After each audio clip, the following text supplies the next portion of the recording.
बिस्मिल्लाहिर्रहमानिर्रहीम। अस्सलाम वालेकुम व्यूअर्स। अल्लाह की ज़ात से उम्मीद है आप सब खैरियत से होंगे और दुआ है कि आप खुश रहें, आबाद रहें।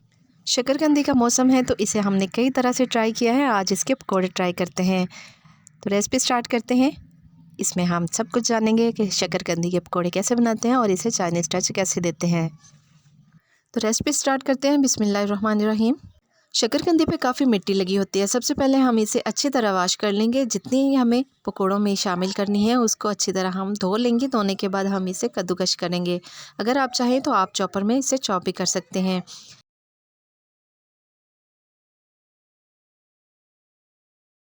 शकरकंदी के बहुत सारे फ़ायदे हैं जिनको हासिल करने के लिए आप अपनी रेसिपीज़ में इसको शामिल किया कीजिए। तो हमने शकरकंदी को कद्दूकश कर लिया है। कद्दूकश करते हुए इसका थोड़ा सा कलर चेंज हो जाएगा। आपने इस चीज़ की टेंशन नहीं लेनी।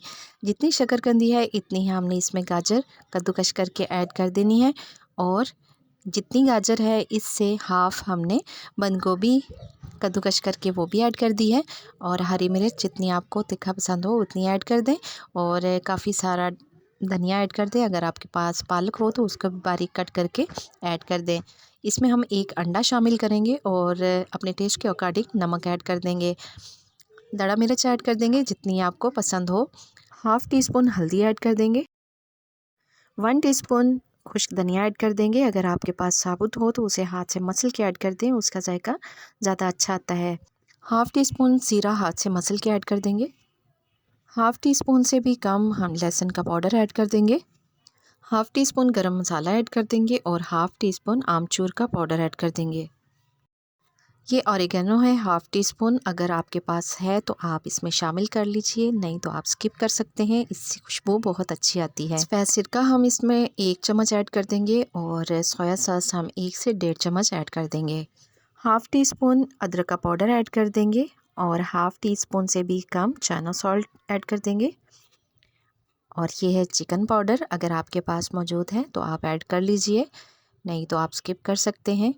चिकन पाउडर हमने हाफ़ टी स्पून इसमें ऐड किया है और 2 कप हमने बेसन इसमें ऐड कर दिया है। अब हम अपने पकोड़ों को क्रिस्पी बनाने के लिए 2 टेबलस्पून कॉर्नफ्लोर ऐड करेंगे।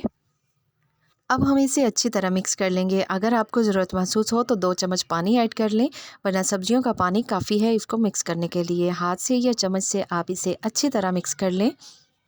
जो भी शेप पसंद हो आप उस तरह के पकोड़े बना सकते हैं। इसको हाथ से ऐसे थोड़ा सा चपटा करके भी आप बना सकते हैं ताकि सब्ज़ियां जल्दी गल जाएं। चपटा नहीं करना चाहते तो आप चम्मच से या हाथ से ऐसे ही पकोड़े बना सकते हैं। इसके लिए आंच बहुत ज़्यादा लो रखिएगा ताकि हमारी सब्ज़ियां अंदर तक गल जाएं, और दोनों साइडों से लाइट गोल्डन ब्राउन होने तक हम इन्हें अच्छी तरह फ्राई कर लेंगे।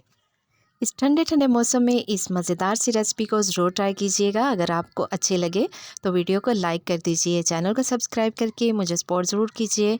अपनी दुआओं में याद रखिएगा। अपना बहुत सारा ख्याल रखिएगा। Take care. अल्लाह हाफ़िज़।